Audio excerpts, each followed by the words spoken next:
Assalamualaikum warahmatullahi wabarakatuh. Perkenalkan, nama saya Firda Maharani, kelas 4F, MPM 5021212. Mata kuliah telaah kurikulum dosen pengampu Bapak Tio Gusti Satria, Magister Pendidikan. Saya di sini akan menjelaskan tentang pengembangan kurikulum 2013, kurikulum darurat, kurikulum paradigma baru, dan kurikulum merdeka. Saya di sini akan menjelaskan tentang pengertian kurikulum 2013.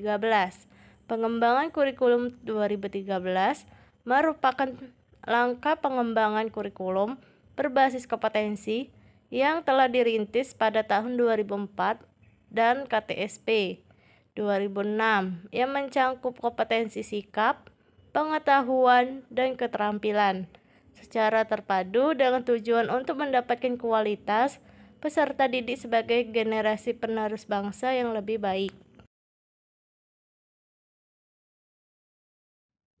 2. Pengertian kurikulum darurat. Kurikulum darurat merupakan kurikulum yang dapat dilaksanakan oleh satuan pendidikan dalam kondisi khusus yang memberikan fleksibilitas bagi satuan pendidikan untuk menentukan kurikulum sesuai dengan kebutuhan pembelajaran peserta didik.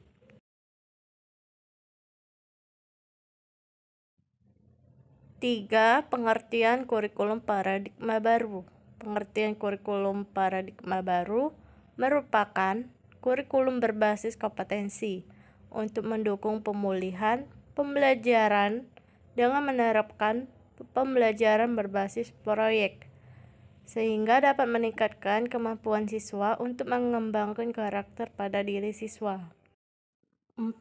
Pengertian kurikulum merdeka. Kurikulum merdeka merupakan kurikulum dengan pembelajaran intrakurikuler yang beragam, di mana konten akan lebih optimal, agar peserta didik memiliki cukup waktu untuk mendalami konsep dan menguatkan kompetensi. Dasar pertimbangan kurikulum 2013 dan kurikulum darurat, kurikulum paradigma baru, dan kurikulum merdeka. 1. Dasar pertimbangan kurikulum 2013. Penyusunan kurikulum 2013 didasarkan pada 3 aspek yang merupakan landasan pengembangan kurikulum, yaitu aspek filosofis, aspek yuridis, dan aspek konseptual. Aspek filosofis memaknai bahwa pendidikan berbasis pada nilai-nilai luhur, nilai akademik, serta kebutuhan peserta didik dan masyarakat. Konsep dasar kurikulum 2013 adalah sikap, keterampilan, dan pengetahuan kurikulum 2013, disusun dengan mengembangkan dan memperkuat sikap, pengetahuan, dan keterampilan secara berimbang. 2. Dasar pertimbangan kurikulum darurat.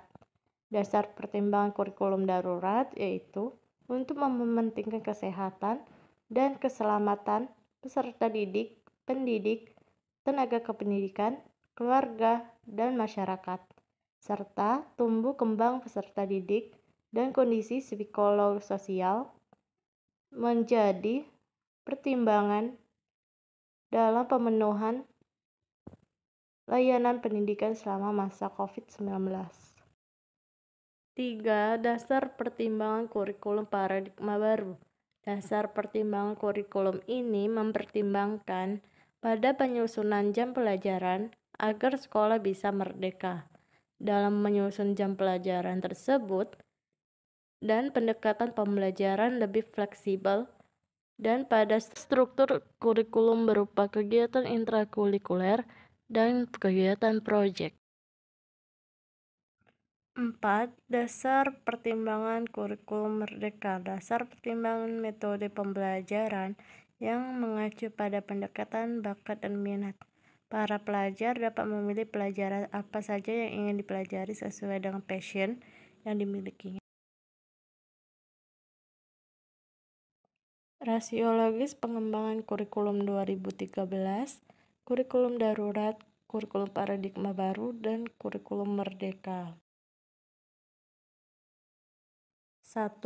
Rasiologis kurikulum 2013 menuntut kurikulum untuk memperhatikan dan mempertimbangkan aspek peserta didik dalam pelaksanaan kurikulum sehingga nantinya pada saat pelaksanaan kurikulum apa yang menjadi tujuan kurikulum akan tercapai secara optimal.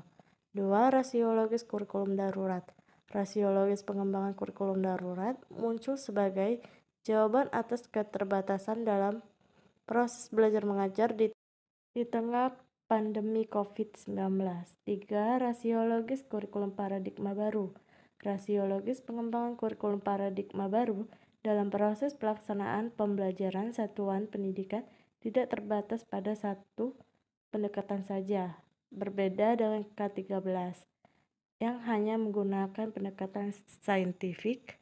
Satuan pendidikan dapat menggunakan pendekatan berbasis mata pelajaran, tematik, inquiry, kalibrasi mata pelajaran, ataupun panduan yang sesuai dengan peraturan menteri.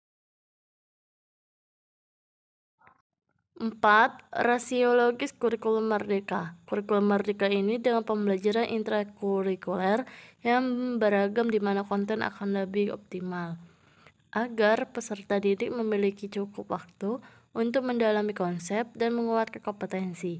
Dalam proses pembelajaran, guru memiliki keleluasaan untuk memilih berbagai perangkat ajar sehingga pembelajaran dapat disesuaikan dengan kebutuhan belajar dan minat peserta didik. Sekian, terima kasih video dari saya. Saya akhiri. Wassalamualaikum warahmatullahi wabarakatuh.